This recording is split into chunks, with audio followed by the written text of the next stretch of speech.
Thérèse Martin naît à Alençon en 1873. C'est la petite dernière d'une fratrie de 9 enfants.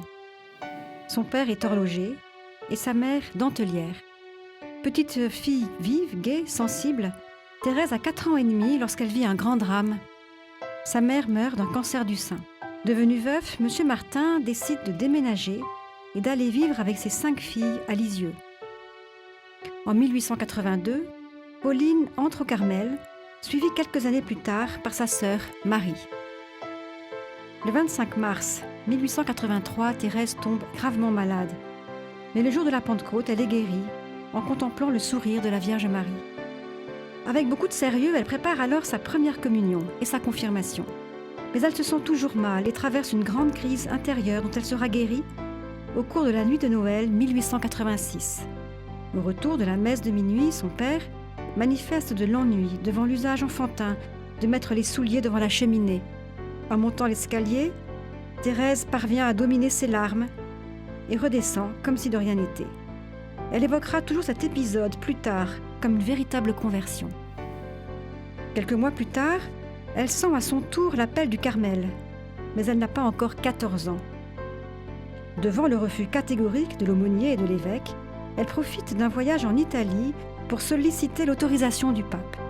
Finalement, elle obtient la réponse désirée et entre au Carmel le 9 avril 1888. Les premières années seront éprouvantes.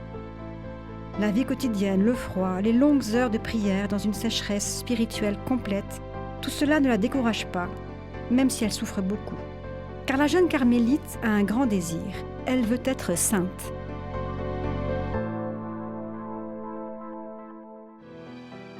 Pour y arriver, elle a trouvé qu'il fallait tout faire par amour. Plus l'amour emplira son cœur, et plus elle deviendra sainte.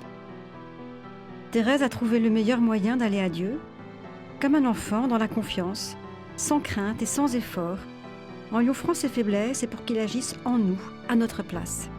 C'est ce qu'on appelle la voie d'enfant spirituelle, un vrai chemin de sainteté pour tous.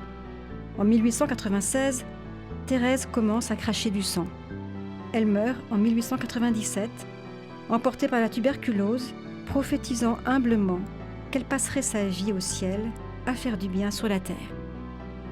Très vite, on lit ses écrits, parus dans un livre, Histoire d'une âme, et on découvre son génie spirituel.